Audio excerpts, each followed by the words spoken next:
ಇಲ್ಲಿ ನಾವು ಈಗ ಇರೋದು ದಕ್ಷಿಣ ಕಾಶಿ ಎಂದೇ ಪ್ರಸಿದ್ಧವಾದಂಥ ಶ್ರೀ ಮಾಕುಟೇಶ್ವರ ಸನ್ನಿಧಾನದಲ್ಲಿ ನಾವಿದ್ದೀವಿ. ಇಲ್ಲಿ ಕ್ಷೇತ್ರದ ಮಹಿಮೆ ಏನಂದ್ರೆ ಈ ಪುಷ್ಕರಣಿ ಇರತಕ್ಕಂಥ ನೀರು ಯಾವುದೇ 12 ತಿಂಗಳು ಯಾವುದೇ ಕಾಲದಲ್ಲಿ ಬಂದರೂ ನೀರು ಬತ್ತೋದಿಲ್ಲ. ಇಲ್ಲಿ ಸ್ನಾನ ಮಾಡೋದ್ರಿಂದ ನೀವು ಹೋದ ವರ್ಷ ಪ್ರಯಾಗ್ರಾಜ್ ಮಹಾಕುಂಭಮೇಳ ಆಯಿತು, ಅಲ್ಲಿ ಉತ್ತರ ಕಾಶಿ ಇಲ್ಲ ದಕ್ಷಿಣ ಕಾಶಿ, ಇಲ್ಲಿ ಸ್ನಾನ ಮಾಡೋದ್ರಿಂದ ಯಾವುದೇ ನಿಮ್ಮ ದೋಷ ಪಾಪ ಪರಿಹಾರಗಳು ಇದ್ರೆ ಪರಿಹಾರ ಆಗುತ್ತೆ. ಆಮೇಲೆ ಈಗ ವಿಶೇಷ ಮಾಸ, ಇದು ಅಧಿಕ ಮಾಸ ಆದ ಕಾರಣ ಇಲ್ಲಿ ಎಲ್ಲರೂ ರಜೆ ಇರೋದ್ರಿಂದ ಈಗ ಹೆಚ್ಚಿನ ಸಂಖ್ಯೆಯಲ್ಲಿ ಎಲ್ಲರೂ ಆಗಮಿಸ್ತಾ ಇದ್ದಾರೆ.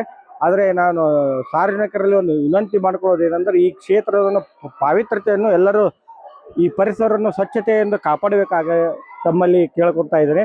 ಇನ್ನೊಂದು, ನಮ್ಮ ದೇಶದ ಪ್ರಧಾನಮಂತ್ರಿ ನರೇಂದ್ರ ಮೋದಿಯವರು ಉತ್ತರ ಕಾಶಿ ಹಾಗೂ ಸೋಮನಾಥ, ಕೇದಾರನಾಥ ಎಲ್ಲ ಕಡೆನೂ ಹೋಗಿ ಬಂದಿದ್ದಾರೆ. ನಮ್ಮ ಉತ್ತರ ಕರ್ನಾಟಕದ ಸುಪ್ರಸಿದ್ಧ ಚಾಲುಕ್ಯರ ನಾಡು ಇಮ್ಮಡಿ ಪುಲಕೇಶಿಯವರು ಆಳಿದಂಥ ಅವರ ನಿರ್ಮಾಣಿಸಿದಂಥ ಈ ಕ್ಷೇತ್ರಕ್ಕೆ ದಯಮಾಡಿ ಅವರು ಬಂದು ಇಲ್ಲಿ ದರ್ಶನ ಪಡ್ಕೊಂಡು ಹೋಗ್ಬೇಕು. ಇದರದ್ದು ಇನ್ನಷ್ಟು ಅಭಿವೃದ್ಧಿ ಕೆಲಸವನ್ನು ಮಾಡಬೇಕಂತ ನರೇಂದ್ರ ಮೋದಿಯವರಲ್ಲಿ ಎಲ್ಲರ ಪರವಾಗಿ ಕೇಳ್ಕೊತಾ ಇದ್ದೇನೆ.